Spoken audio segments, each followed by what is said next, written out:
el gobierno mexicano inició la construcción de un albergue temporal para recibir a migrantes deportados. Han anunciado que por el momento solo van a recibir a sus compatriotas. Vamos a ver. Ante el endurecimiento de las políticas migratorias adoptado por el presidente Donald Trump, el gobierno mexicano ha iniciado la construcción de un refugio con capacidad para 2.500 personas, que a decir de las autoridades sería exclusivamente para deportados mexicanos.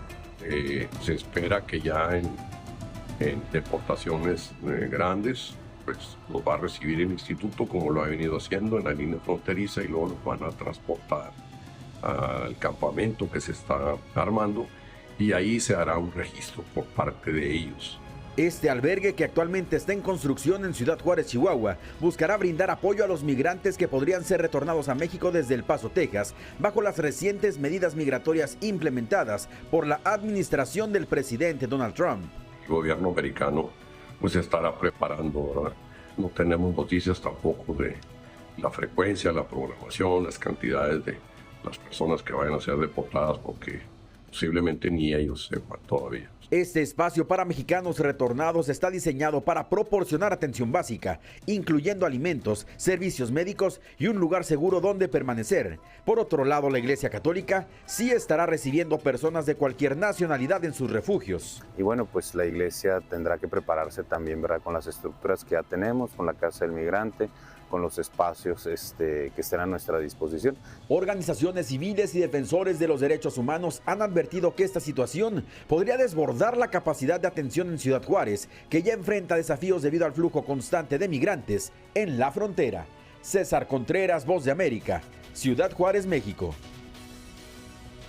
Así es, una situación, bueno, México ya se está adelantando, como estábamos mencionando. Donald Trump quería mandar un mensaje a todos los países respecto a su política de expulsar inmigrantes y decir, bueno, si no los recibes, hay consecuencias. México, lógicamente, tiene una frontera común con Estados Unidos, es una situación distinta, porque ya no hay avión que vale, o sea, los mandan por tierra, y están construyendo ya estos albergues. Hay que recordar que desde el 20, que Donald Trump asumió la presidencia, al 26, han recibido más de 4.000 migrantes deportados. O sea, más de 4.000 personas han sido deportadas de Estados Unidos a México. La mayoría son mexicanos, claro, pero no todos. O sea, hay ciudadanos de otros países. Obviamente, el gobierno dice que esos albergues son solamente para mexicanos.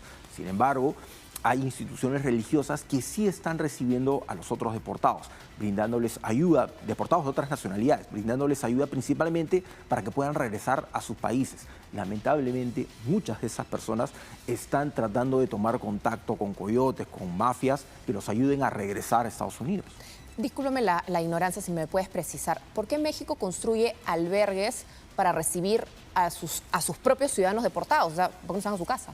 Porque todos tienen una red familiar. Así es, todos tienen una red familiar, pero tienen que empezar a evaluar cuál es la situación en la que están llegando muchos de ellos. Hay ciudadanos que, por ejemplo, pueden haber estado trabajando, digamos, como recolectores o haber trabajado en una obra de construcción, pero hay otros que han sido detenidos dentro de algún proceso legal. Entonces, si has cometido un delito, un asesinato, perteneces a una red de tráfico, etcétera, alguna cosa, tienen que ir viendo cuáles son los casos de cada uno. Claro, pero el problema de estos albergues, y ha sucedido en otros países, en Estados Unidos sucedió con los estadios de santuario, que estos albergues que son temporales terminan siendo la vivienda permanente de aquel que está siendo deportado, porque finalmente tienes comida, tienes casa, tienes todo aquello que necesitas y puede parecer como una manera de permanecer, ¿no? Claro, además México es un país mucho más grande que Perú, tiene mucha mayor cantidad de habitantes, entonces es un trámite que a veces puede demandar tiempo. Entonces, para que demande tiempo, son 4.000 personas en cuestión de 6 días, 4.000 personas que ya expulsaron. Entonces, tienen que ir viendo el caso de cada uno.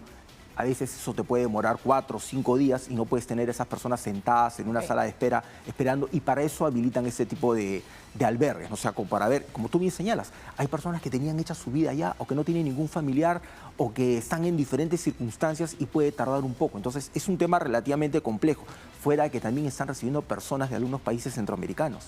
Claro, entonces, ahí tienen que ir viendo dónde ponerlos, ¿no? Claro, y algunas personas comparaban a las decisiones de la presidenta de México con las decisiones del presidente de Colombia. Y dicen, los dos son sinónimo de dignidad.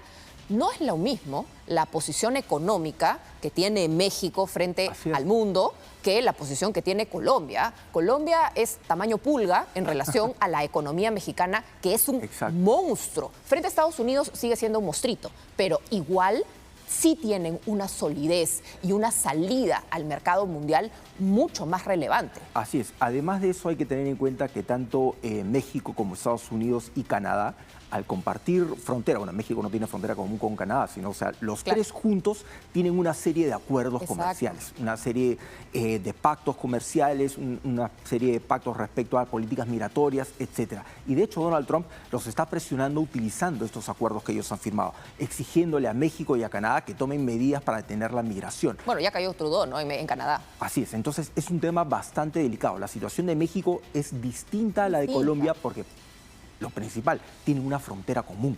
Entonces ahí es donde hay un tema un poco más complejo.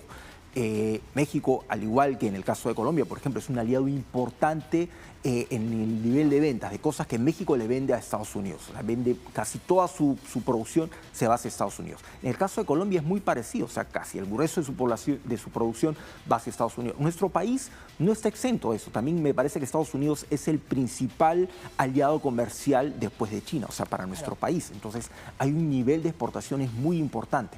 Por fortuna en nuestro país ya se aclaró y se ha dicho, bueno, nosotros sí vamos a recibir a los migrantes, o sea, no tenemos ningún problema. La gran duda ahora que viene, que planteábamos, o sea, muchos periodistas, muchas personas, es qué es lo que va a pasar con el Tren de Aragua, por ejemplo.